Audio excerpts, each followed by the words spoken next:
Hey there, lifting freaks. Got another video for you today. Just got finished with a squat session, and I've also learned how to keep this title bar up for a little bit longer, so that's a new tweak in my tech skills. So my primary goal today was just to get the best back squat I could get. One thing that's a little different is up to this point I have been alternating between the cambered bar and the standard bar every Monday. But I am about 8 weeks out from Worlds right now, so I think every Monday is going to be just the straight bar, just to bring things into a little bit more specific focus, right? So I just want to give myself several opportunities to get real comfortable with this low bar squat with the straight bar. So, and it's not been bugging my shoulders, so it's all good. These didn't feel too deep today. I didn't feel all that mobile, but as I look at it on the video, it seems to be pretty much the same as it always is, which is nice. It seems like I can kind of depend on my own kinesthetic perception of depth. And so 2 weeks ago I hit 365 pretty easy. Last week I hit 350 and it was difficult. So I don't know if I had so much of a plan today. I wanted to get at least 365.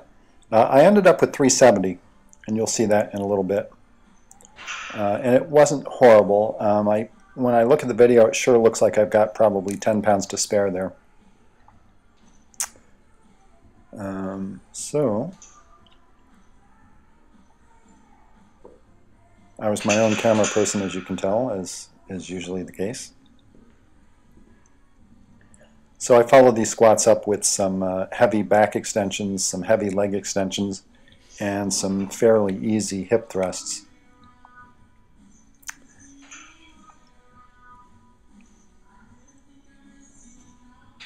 But yeah, things felt healthy.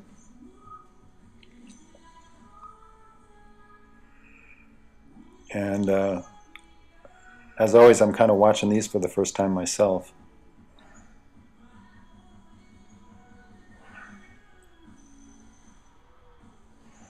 I'm reminded as I watch this, last time I posted a video, a couple of people made comments about my calves, and I'm not offended by it, so don't feel bad if you were the one who made the comment. But I was explaining to somebody the other day, you know, I could have better calves, but so I'm not. I used to say, oh, my calves won't grow. I wouldn't say that anymore, but what I would say is I think I could get my calves to grow, but the amount of time and effort it would take would just be crazy. And honestly, when I look at the benefit to drawback profile of that, it just doesn't seem beneficial to me. You know, sure, if I put 90 minutes a day, 6 days a week into my calves, I'm sure I could get them to grow a little bit. But then, how would everything else I'm doing be affected? So, so you know what? I'm cool with it. And if you have a lagging body part or whatever it might be, that's just another way to analyze the situation. It's not an excuse to be lazy, but you know what? I'm more interested in other things, so that's how it works. I think I did 2 here, if I'm not mistaken. I was really experimenting a lot with what I would call intra-rep tempo, meaning not just how fast I am descending, but the variations in speed of the descent. So typically I have to descend more slowly than a lot of people on the squat. But I'm finding that if I can descend a little bit faster, it winds me up better and I get a better concentric phase. So I've just been playing there. It's very subtle. It's probably not something you would notice.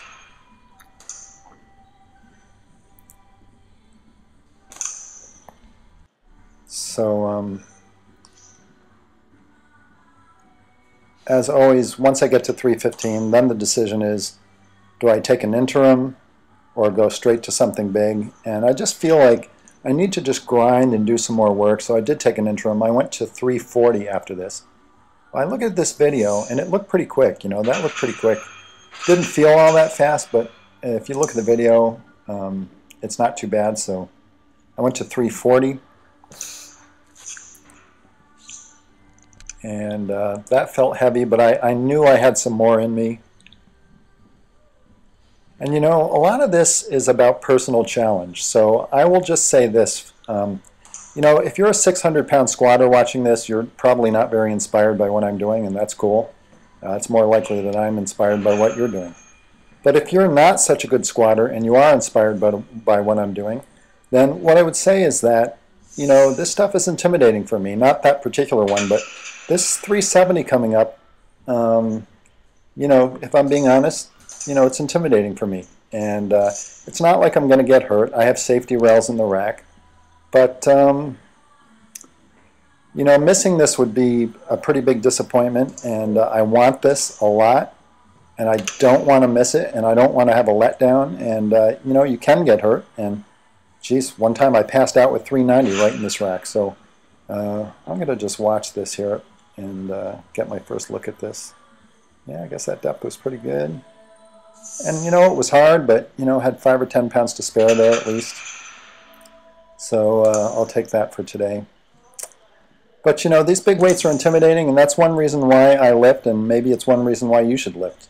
And it's not about just taking crazy chances, but you should challenge yourself, and not just in terms of doing work, but you know, if you're like me, look, if you're a carefree, haphazard kind of person, then maybe not. But if you're a little bit more on the cautious end, which is kind of how I am, you know, you need to take little chances here and there, and you need to do things that are uncomfortable, and you need to kind of confront your fears a little bit. So that's what this is all about sometimes. So here's my back off. This is a little bit of psychological training for me. After a big squat, I could care less about this, but I need to learn how to kind of ramp up, and I didn't really, I didn't do that well, because I'm thinking, okay, I'll get 3 here. And I took 1, and I just didn't want any more, so I just took a single here. And funny, I'm going to be interested to see how hard this looked, because it felt hard, and I just did not want any more than 1. Oh, that's pretty funny. Well, it looks easy, right? But honestly, the 370 just spent me, and I kind of pushed out there, but you know, that's how it goes sometimes. So these were followed up with some, as I mentioned, some heavy back extensions. There's my makeshift 160-pound dumbbell. I gotta say, these are not difficult, but holding on to that thing is really hard because there's just no space between those plates. So I've been using straps, and that seems to be helping a little bit. But honestly, if I could get a more comfortable handhold on that puppy, I could probably get 15 reps here, I would say.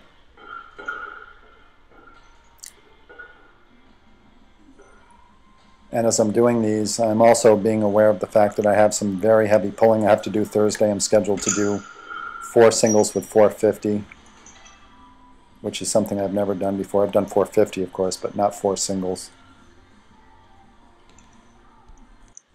But I feel pretty fresh, and I've got, you know, geez, almost 4 days of recovery between this workout and that one, so.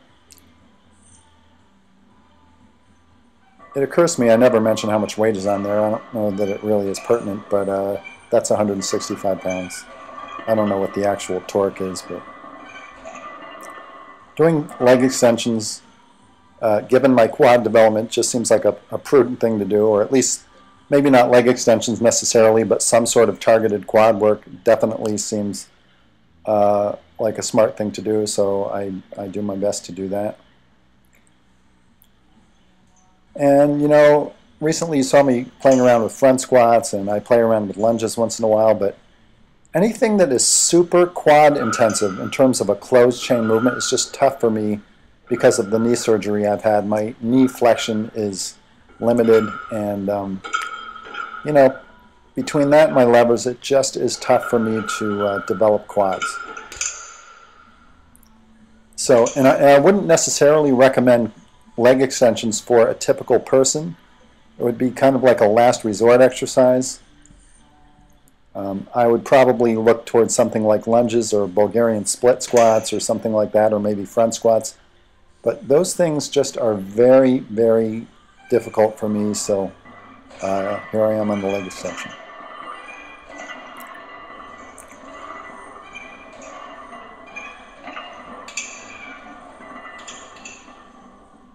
I think I threw a set of hip thrusts in here next, if I'm not mistaken, but we'll see. Nope, back to back extension. Did 315 for 2 sets of 8 on hip thrust. Was pretty easy. I want it to be easy.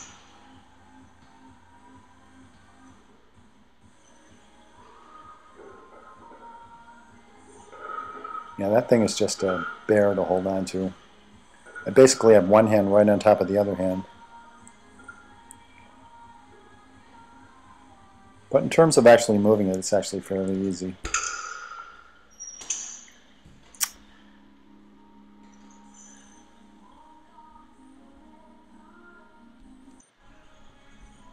Alright, I guess this will be my first set of hip thrusts. These actually felt pleasantly easy.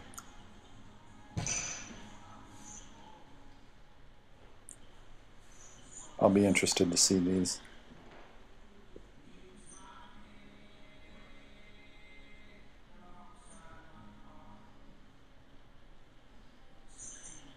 Yeah, they went up pretty nice. You can see as you watch me there, my leg mass is all up toward my hip. Could I change it and get some more lower quad? I guess maybe it's possible.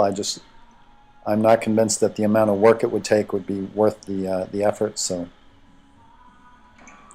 sometimes, you know, you got to pick your battles. Your resources are never unlimited. There are limits to the amount of time and energy and stress that you can kind of tolerate. So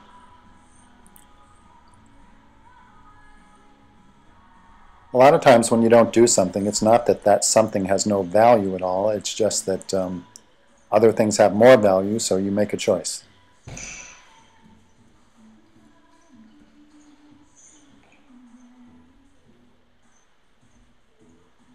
I'm not even getting quite full hip extension on this, so this is something that's important for me to do. So anyway, thank you again. Always appreciate you guys leaving comments and questions. And so until then, I will see you next time.